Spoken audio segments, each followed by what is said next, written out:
Hello students, welcome to Raghav Pathshala. Last class में मैंने आपके जो प्रश्नावली 5.3 थी उसको खत्म किया था और मैंने आपसे वादा किया था कल की जो क्लास होने वाली है वो आपके प्रश्नावली 5.4 के उदाहरण के साथ होने वाली है। टोटल 2 उदाहरण है इसके अंदर, उदाहरण नंबर 23 और 24। लेकिन आपके 24 और 25, 22 और 23 तो हमने कर लिया था, 24 और 25 है। आपको फिर सिर्फ आपने लिखा तो 25 से 24 कहाँ गया। 24 में क्या बोला गया है कि क्या ये सत्य है कि x के सभी वास्तविक मानों के लिए अगर e की पावर log के साथ में कुछ भी आता है ना तो समझना ये x बन जाता है। कैसे? e की पावर log x को खा जाएगा, मतलब x बचेगा। जैसे e की पावर में suppose that log x square होगा तो ये क्या बन जाएगा, x स्क्वायर बन जाएगा, मतलब e log हट जाएगा और x square. Suppose that e की पावर में log sin x होगा तो उत्तर क्या आएगा, sin x आएगा। तो ये एक बात सत्य है कि हर बार ये जो e होता है ना, e की पावर में log आते ही वो केवल फलन की वैल्यू देगा, केवल फलन की वैल्यू देगा, ध्यान रखना। ठीक है, तो ये आप समझ जाना, मैं नहीं करवा रहा हूँ। जो काम का उदाहरण है वो है उदाहरण नंबर 25 और 25 के अंदर टोटल 4 भाग हैं आपके सामने। कितने भाग हैं? 4। मैंने आपके सामने 2 लिखे हैं और x के सापेक्ष आपको क्या करना है, इनका अवकलन करना है। चलिए साहब, x के सापेक्ष अवकलन करना है तो कोई दिक्कत नहीं, हम आराम से कर देंगे। हमें पहले इस फलन को मानना पड़ेगा, तो y बराबर मान लेते हैं e की पावर माइनस x।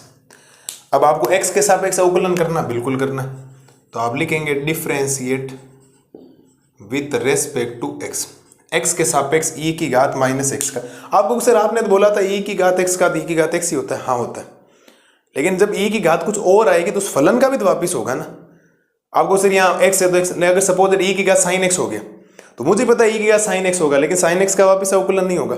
e की घात आ गई साइन इनवर्स x, तो e की घात साइन इनवर्स x का, e की घात साइन इनवर्स x ही होता है, लेकिन फलन और बच गया साइन इनवर्स x। श्रृंखला नियम, चेन रूल भूलना नहीं है ना। चलिए सर, तो ये तो बनेगा dy बाई डी एक्स बराबर d अपॉन डी एक्स ई की घात माइनस एक्स। तो dy बाई डी एक्स, ई की घात कुछ भी हो हमेशा e की घात x ही होता है, बट वापिस यहाँ क्या होगा कि माइनस एक्स का अवकलन आपको करना पड़ेगा। क्यों? e की घात प्लस x होती है ना, e की घात धनात्मक x होता है, तब तो हम क्या करते हैं e की घात x को e की घात x से रखते हैं, x का अवकलन 1 होता है। लेकिन माइनस एक्स का अवकलन साहब माइनस 1 नहीं होगा क्या? माइनस एक्स का अवकलन तो माइनस 1 होगा ना, तो फर्क तो पड़ रहा है पूरा, तो फलन का भी आपको करना पड़ेगा। तो ये बनेगा dy बाई डी एक्स बराबर e की घात माइनस एक्स गुणा में माइनस एक्स का अवकलन हो जाएगा माइनस का 1। तो फाइनल dy बाई जो dx बनेगा वो माइनस आगे लिख दो, माइनस e की घात माइनस एक्स। तो माइनस की वजह से फर्क पड़ रहा है, ध्यान रखना, तो फलन पूरे का आपको करना पड़ेगा। उम्मीद है इसमें तो किसी बच्चे को कोई समस्या नहीं रही होगी, पक्की बात। जो इसने बोला वैसा हमने काम कर दी, सिंपल सी है। आप 5.4 हम एक की आगे जो 5.4 प्रश्नावली करेंगे, एक की वीडियो के अंदर करेंगे, टोटल 10 सवाल है, सिंपल सिंपल से सवाल है, ज्यादा कोई मुश्किल काम है नहीं। चलिए सर, एक फलन हो रहा है आपके सामने, फलन को मान लो पहले, y बराबर साइन log x। यह रखा बिल्कुल, x के सापेक्ष अवकलन करना, तो आप कहेंगे सर बिल्कुल, तो ये बनेगा differentiate with respect to x। x के सापेक्ष आपको क्या करना, अवकलन करना। चलिए सर, y का अवकलन तो dy बाई डी एक्स बराबर d अपॉन डी एक्स, और फलन का अवकलन करना है साइन log x। तो साहब ये बनेगा dy by D x, sine theta का अवकलन क्या होता है, कोस थीटा, और थीटा का काम कौन कर रहा है, log x। इस बात को ध्यान रखना भाई, साइन का अवकलन क्या हो गया, कोस, लेकिन थीटा का वापिस अवकलन, और थीटा का काम कौन कर रहा है, log x। फलन के अंदर फलन है तो आपको चेन रूल, श्रृंखला नियम याद रखना पड़ेगा, ठीक है। तो ये हो गया कोस log x गुणा में log x का अवकलन 1/x होता है। उम्मीद है नियम तो आपको 20 तक जो लिखवाए गए तो वो याद होने चाहिए, तो इसको मैं लिख सकता हूं कोस log x, और बटा में क्या हो सकता है, x। ये आ गया साहब आपके पास उत्तर इसका।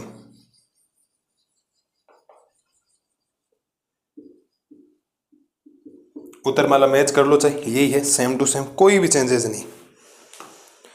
तो प्रक्रिया तो वही चल रही। अब किसी बच्चे को अगर log x का अवकलन नहीं आता तो log x का तो साहब 1/x होता है, ये तो मैंने बातें लिखवा रखी आपको। तो उम्मीद है 5.4 का जो हमने उदाहरण नंबर 25 के 2 भाग किए, प्रत्येक विद्यार्थी को समझ में आ जाना चाहिए। सिंपल सा काम है, ये भी सिंपल है। पहले साइन है, एंट्री जिधर से और उधर से, एंट्री हुई साइन की तरफ, साइन का अवकलन कोस, अब कोस होगी, आगे जो भी है थीटा की जगह एज इट इज है, थीटा का अवकलन log x का 1/x, कैलकुलेशन की उत्तर आ गए। तो उम्मीद है उदाहरण नंबर 25 के जो दो पार्ट मैंने आपके सामने लिख बढ़िया तरीके से समझाए, आपको समझ में आ गए होंगे। दो पार्ट और बचे हैं छोटे छोटे, अगली स्लाइड में करवाता हूं उनको। अब देख करते हैं 25वें के तीसरे और चौथे पार्ट को। तीसरे पार्ट में बोला कोस इनवर्स e की घात x का अवकलन करना है, और चौथे में बोला e की घात कोस x का। कोई दिक्कत नहीं है सर, हमें बिल्कुल भी परेशानी नहीं, हम तो अपने रूल के ऊपर अडिग हैं और उस रूल के हिसाब से हम सब उत्तर आपके पास आराम से आ जाएंगे। पहले तो y बराबर मान लो इसको, y बराबर कोस इनवर्स e की घात x। चलिए सर x के सापेक्ष अवकलन करना, बिल्कुल करना है, तो आप लिखेंगे differentiate with respect to x। x के सापेक्ष आपको क्या करना, अवकलन करना। तो x के सापेक्ष y का अवकलन तो होता है साहब dy/dx बराबर d/dx, ये हो जाएगा कोस इनवर्स e की घात x। तो साहब ये बनेगा dy/dx। अब थोड़ा ध्यान से सुनिएगा, कोस इनवर्स x होता अगर ये, तो इसका अवकलन होता माइनस का 1/√(1 - x²), लेकिन इस बार x का काम पूरा कौन कर रहा है, e की घात कर रहा x, तो इस पूरे का ऐसे होल स्क्वायर नहीं होगा क्या, और वापिस d/dx में e की घात x का होगा। ये पॉइंट समझना बहुत जरूरी है सर। आपको यह समझना पड़ेगा कि अगर मैं यहां पर कोस इनवर्स x का अवकलन करता तो माइनस का 1/√(1 - x² होता या नहीं होता। तो अगर मैं अवकलन कर रहा हूं कोस इनवर्स e की घात x का, तो -1 क्या बदल गया मेरे लिए, बदल गया सर यहां x था लेकिन यहां x नहीं, e की घात x है। तो मैं कहूंगा सर यहां x है तो इसकी जगह x रख दो, तो e की घात x और इसकी घात 2 लगा दो, तो क्या फर्क हुआ, थीटा चेंज हो रहा, तो मैं थीटा चेंज नहीं कर सकता क्या, इस बात को ध्यान रखना, वो मैंने चेंज करके आपको बता दी। तो यहां से e की घात x का अवकलन क्या होगा, e की घात x को -1 से गुणा करोगे तो -e की घात x, और बट्टा में √(1 - e की घात, ये हो जाएगा 2x, क्योंकि घात के ऊपर घात और घातें आपस में गुणा हो जाती। ये लो सर, फाइनल हलवा तैयार है आपके लिए और फाइनल उत्तर आ गया आपके लिए।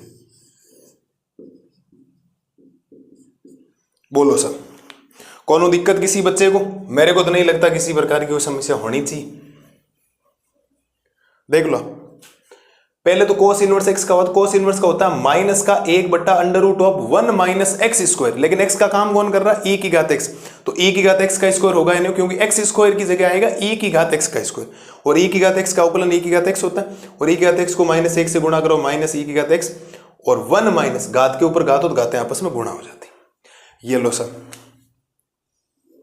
कोई समस्या हो तो किसी प्रकार की, सिंपल सा काम कर दिया हमने। इस सवाल को और देख लेते हैं, पहले मान लो, तो मानोगे तो y बराबर e की घात कोस x, ये बढ़ेगा, अवकलन कर दीजिए, तो differentiate with respect to x, x के सापेक्ष क्या करना है आपको, अवकलन करना। तो y का हो जाएगा x के सापेक्ष dy/dx, d/dx, e की घात हो जाएगा कोस x, dy/dx बराबर e की घात कुछ भी हो, हमेशा e की घात वही होता है, ध्यान रखना। तो e की पावर कोस x का e की पावर कोस x हो जाएगा, लेकिन फलन का वापिस होगा चेन रूल के हिसाब से, कोस x वापिस अवकलन मांगेगा अपना, ध्यान रखना। तो dy/dx बराबर e की पावर कोस x गुणा में कोस x का अवकलन क्या होता है, माइनस का साइन x, माइनस के साइन x को पहले लिख दो, बाकी बाद में लिख दो। तो माइनस का ये बनेगा साइन x और e की पावर क्या बनेगा, कोस x। ये लो सब, फाइनल पंच आ गया आपके सामने, ये इस सवाल का आ गया आपके सामने उत्तर। कौन समस्या किसी बच्चे को, अरे बोलो, उत्तर माला चेक कर लो, चाहिए यार रख, कोई नहीं है। आपको थोड़ा समझना है कि थीटा की जगह थीटा चेंज हो रहा है, तो ये थीटा का काम कर रहा है, वापिस ऐसा हुआ। e की पावर कुछ भी हो तो e की पावर वही होता है, e की पावर x का अवकलन e की पावर x होगा, e की पावर cos x का e की पावर cos x होगा, e की पावर माइनस e की पावर साइन इनवर्स x का अवकलन e की पावर साइन इनवर्स x होगा, ध्यान रखना। ये हो गया, लेकिन वापिस फलन cos x बोलेगा मेरा भी अवकलन करो भाई, मैं कोई अलग थोड़ी हूं दुनिया से, तो दुनिया से अलग नहीं, इसका मतलब उसका भी अवकलन मांगता है। तो cos x ने अपना अवकलन माना और cos x का अपना अवकलन क्या होता है, माइनस का sin x। मैंने उठा के इस माइनस के sin x को प्यारे से माइनस के sin x को पहले लिख दिया, तो माइनस का sin x और e की पावर cos x। ये आज आपकी क्लास होगी खत्म। उदाहरण नंबर 25 के अंदर टोटल 4 पार्ट थे और उदाहरण नंबर 24 आप पढ़ लेना। वैसे मैंने बोला था e की पावर log है तो वो हट जाएगा, आगे वाला केवल थीटा रह जाएगा, log के गुणा में जो भी वो रह जाएगा। ठीक है, बता दिया। मस्त रहिए, स्वस्थ रहिए और एग्जाम्पल नंबर 25 का बेहतरीन तरीके से रिवीजन कर लेना। कल की क्लास में मिलते हैं प्रश्नावली 5.4 का वन शॉट लेकर, प्रश्नावली 4.5 का वन शॉट लेकर एक वीडियो के अंदर पूरे 10 के 10 सवाल खत्म करने। फिर हमारे पास सवाल आएंगे भारी भरकम से थोड़े 5.5 के अंदर, दोनों तरफ लोग लेने वाले हैं। थोड़ा सा मुश्किल काम होता है लेकिन उतना भी मुश्किल नहीं जितना आप मानते हैं। ठीक है, मस्त रहिए, स्वस्थ रहिए और बढ़िया तरीके से रिवीजन करते रहना। Thank you.